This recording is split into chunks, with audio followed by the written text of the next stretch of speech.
my name is Kane, and I'm here to help you. Today we're going to show you how to make a Category 5 and Category 6 patch cable. I've found in my travels that nobody knows how to make this. Even big network administrators who, make more money than me, and they run my network, and they're like, hey, I need a patch cable. Do you know how to make it? No, I don't. Here, let me get a diagram. I learned how to make this when I was 14. You should know how to make these. They're simple. They're easy. We're going to need a Category 5E or Cat 5E patch cable. So we're going to have a length of cable that we've selected. We've got one about 10 feet right here. And we're going to need 2 modular plugs, RJ45. We also have our Cat 6, which we also have about 10 feet of cable here. And we have a Category 6 modular plug. Also, you're going to need an RJ45 crimping tool. These things you can pick up at your local hardware store, Home Depot, Lowe's, that kind of thing. You can find them online. They're relatively inexpensive, and you can use these to make hundreds of cables. This one's 300 years old.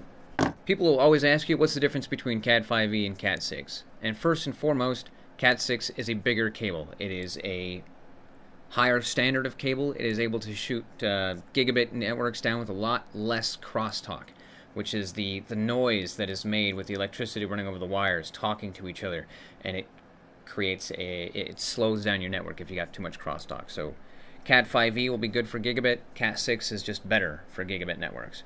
If you find Cat 5 cable, which does not have the E, it will not work for gigabit networks at all. Just don't try it. It's not cool. You'll be like, why is my network so slow? It's because you're not using good enough cable. Also, if you're doing this out of your home, Cat 6 is expensive by comparison to Cat 5e. We're talking like 30 cents a foot versus Cat 5e, which is probably like 15, 16. I haven't looked at the prices recently, but it's expensive to get Cat 6. So unless you really need the higher standard cable, get Cat 5e, it'll do just fine.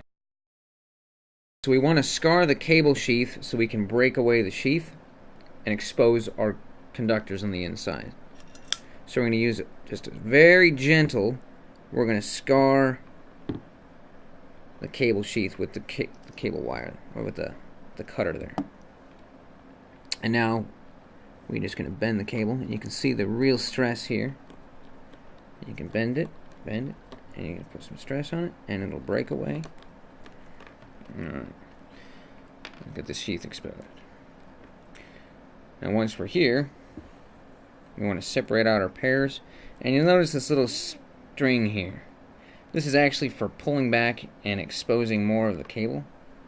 So you pull this back down this way, and it'll just cut the cable down. I'm not going to do it because I don't need any more than this. But you can just very carefully clip that string away.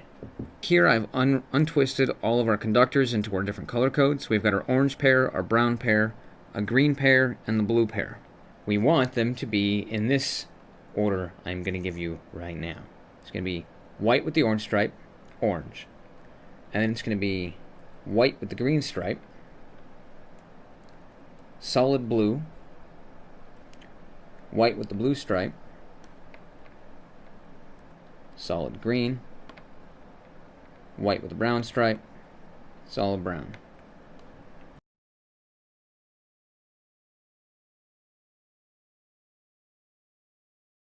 The next thing we want to do is we want to cut back the conductors to the proper length so they will fit nicely with our modular plug.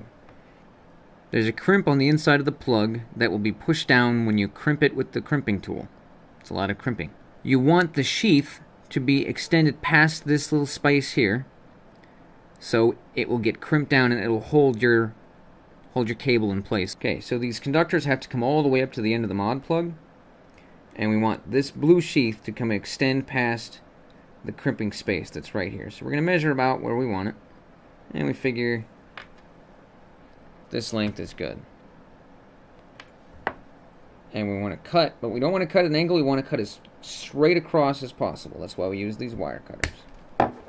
They explode everywhere. Now you can see a little bit of deviations, but it's going to be okay because it'll flush up in the end of the conductor. Next, we're going to very carefully, and you want to, at this point, just double check your wires. Make sure that they're again in the correct order. That's white, orange, orange, white, green, blue, green, white, brown, brown. And you're going to be very careful. You want to set them inside, and I don't know if you can see it. The wires are actually being separated out inside the plug along little tracks, and they'll go all the way push it as far up as you can. Give it a little push. The sleeve will go up further. That's probably a good thing. You can check the end, and you'll see the copper conductors right along the end. That'll be nice and shiny. Okay, so now we're going to go ahead and crimp the cable down. You want to make sure that you don't wiggle this too much once it's in place. And you're going to slot the mod plug into the RJ45 connector on the crimping tool. Again, check the other side of the cable. Make sure you see all the copper conductors. And I usually do this 2 or 3 times. You'll see here with this push down onto the cable. It's a nice solid connection. These wires get crimped down and it pierces the sheath. This is where you can see the copper conductors are flush with the edge of the connector. That's how you know you're going to have a nice, good, solid connection. Alright, now we're going to do this with a Cat6 cable. The procedure is more or less the same. There's subtle differences. The things that make this cable better are also what make it harder to work with and easier to work with at the same time, and I'll explain it as I go along. The sheath is a little thicker because it's a bigger cable, and it's going to be easier to score and break open. So let's... Look at that. Came clean apart. There you go. Now, you can see this is a lot different. We still have the string for tearing back the sheath. We don't need it.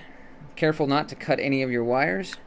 Now, Cat6 cable has got a larger conductor. This is a 22 gauge wire, where the Cat5e is a 24 gauge wire.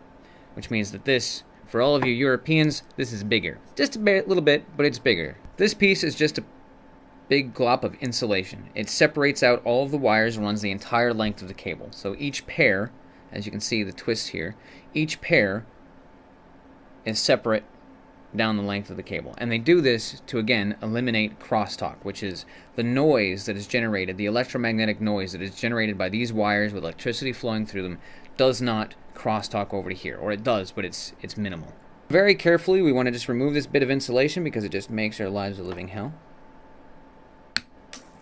If you clip any of the wires and you can see an exposed piece of copper, cut your cable and start again, because that exposed wire will actually create more noise coming out of the conductor, or it will release more noise coming out of the conductor, and it degrades the cable, so it makes it so your speeds won't be as high as you want them to be. Also, I'd like to point out that these wires are more finely twisted together. There's more twists per cable and per conductor per pair than with the Cat5e, and that's again because of eliminating more crosstalk. So the order of operation here is white, orange, orange, white, green, blue, and it's going to be a real pain in the ass getting this wrapped around properly, but we're going to put it over there.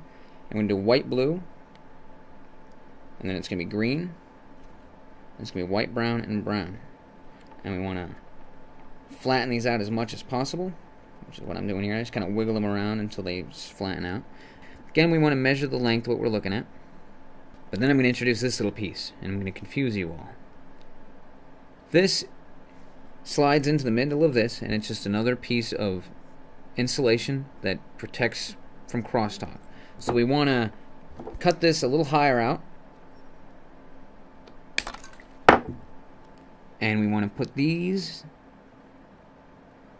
into this connector, and they will find their way right to where they need to be, if I can get them all in there. Just wiggle it around a little bit. This piece and the finished product will end in the conductor, or the modular plug, right about there. So we want this as far down as we can, because we want this piece to crimp the sheath. So what I usually do is I measure out where I want this, I put our little pieces all the way to where we want it, to measure the length. So that's where the end is going to be. We use our trusty wire cutter and clip right along the edge, and I'm holding this piece in place with my thumb and my forefinger, and we're going to clip off the rest of those. So now it's right flush with that, and that's what it's going to look like. Alright, we're going to go ahead and put this into the mod plug. You can see it's a little uneven, but that's okay, because once we get it in here and get it slotted into place, all these pieces Push it all the way in. You want to make sure that, again, you see all the copper conductors along the edge. Here, we're going to, again, push this all the way in. Double check the ends here. Crimp it all the way down. Give it a nice good squeeze. Do it twice just to be sure. And there's your cable. Okay, you can see that it's crimped down on the sheath. Everything is in place. The spacer is inside. Everything is in place. Looks great. Thank you very much for watching this video. I hope you found it helpful. For all you students out there, show this to your teachers. For all you teachers out there, showing this to your students, hello. Thank you very much. I appreciate it. Everybody else, network admins, if you are watching this video, there's something wrong with you. No, really. I'm glad you're watching this video. Subscribe, rate, comment, check out Tech Syndicate. If you have any questions, the forums are the best place to find answers to everything. If you don't find them, ask the question. Someone will answer it, or I will. It's a great place to check out. Also, you can email me, kane@techsyndicate.com. I think that's everything. Don't make me come strangle you with this cable. Have a great day.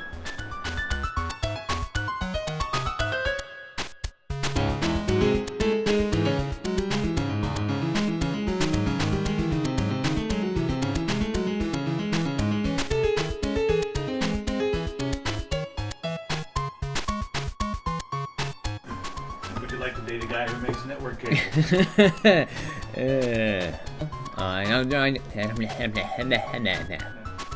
And talk blooper reel. Hi. Thank you very much for watching this video. If you found this helpful, please rate, subscribe. Please rate, comment. Hello, students.